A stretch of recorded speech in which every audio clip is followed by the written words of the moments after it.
This is my marvelous FMS Super Cub PA-18. It's a 1.7 meter wingspan, a really huge one. I cannot fit all of the parts I plane in frame then. It's also a good feature to have flaps, LED lights, a fantastic landing gear set on this RC plane. You do get floats included. It does have a reflex gyro version 2 inside. So overall, just a perfect match when it comes to everything. Quite easy built on this RC plane also. So let's go outside and get this one flying.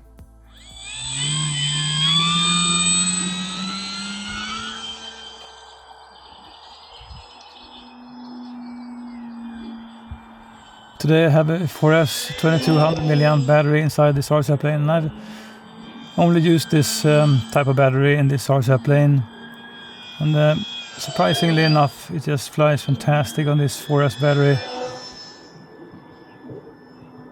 So easy just to do whatever kind of aerobatics you would like to do.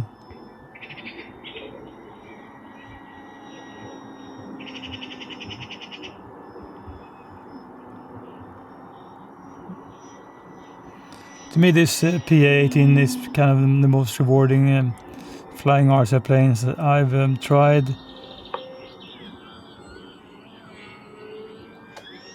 In a way, I could say that this is the best plane in just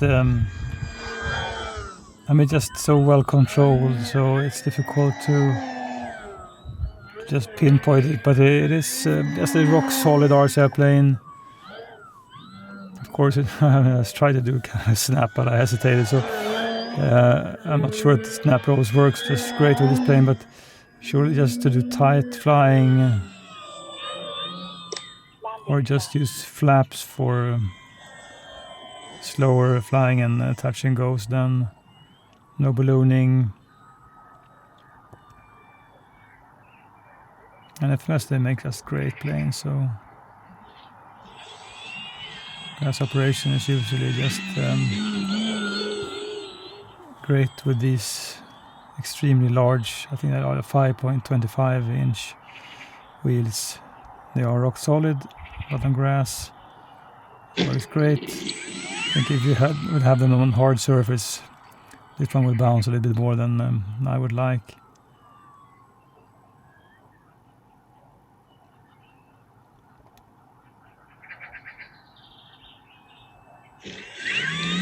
I love my Cub RC planes. They're difficult to fault them.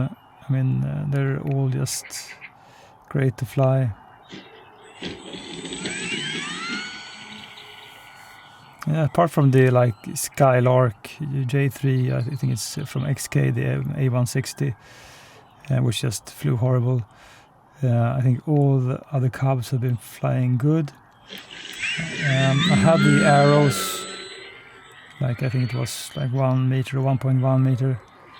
It was a little bit lacking in power, and also the landing gears did suck a bit, at least the plastic parts.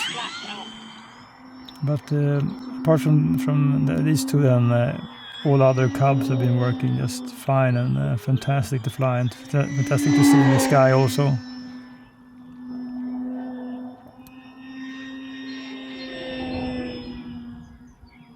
And in certain aspects, this is better to fly than the 1.3 version of this one than from FMS. And in certain aspects, the 1.3 is better, so it's more or less like a toss between them.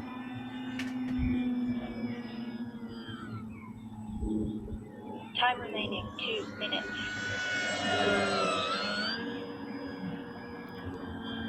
I think if you move up in size when it comes to planes, they do become easier to fly, at least high wing planes. I mean, you can fly this one really sporty and speedy, but you don't have to. You can take it easy also with flaps.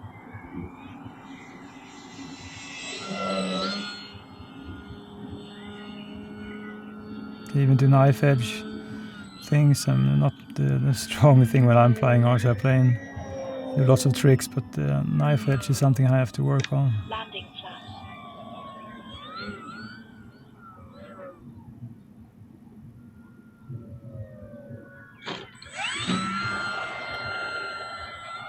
even if I have like a rougher landing, landing gear just absorbs it and takes it.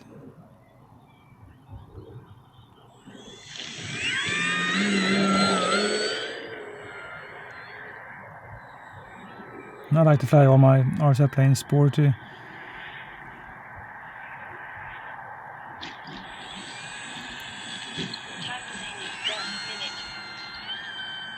Almost made a one wheel touch and go.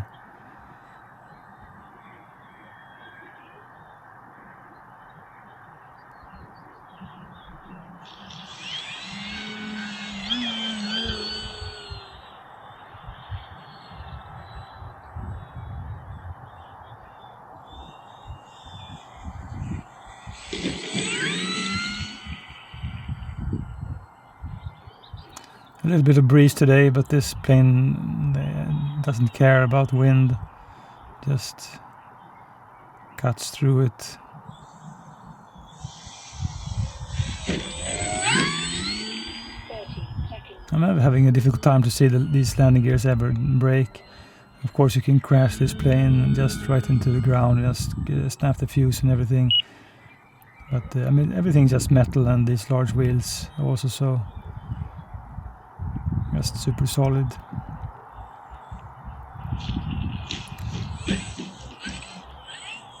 And FMS, I mean, they do make some of the absolutely best foam RSL planes out there. Surely just purchased a lot of them and enjoyed more or less all of them. Greatly designed, great built. I enjoy to fly this PA-18 so much, and I really love Cub RSL planes. I think that they are beautiful looking. And the negative thing then about this one, and also the 1.3, is that there's just too much white space.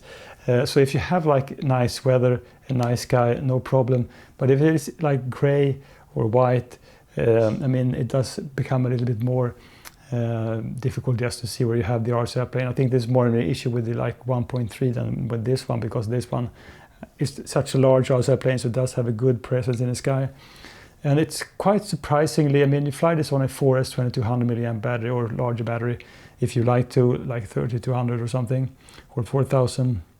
But still you can get a like 5 minutes flight time on a 2200 milliamp. It just handles fantastic, have enough power. And I believe, and I've seen other just flown this RSL plane on 3S also. So I mean, I wouldn't try it, but surely it's really great to have such a 1.7 meter large RSL plane and still be able to use my 4S 2200 milliamp battery. So anything negative then? Well, I think that the white color then is one thing, just because it is so. I mean, it becomes a little bit more difficult to orientate when you have like a white sky. But other than that, I think it's just a fantastic and majestic thing to see this plane when just do things in the sky.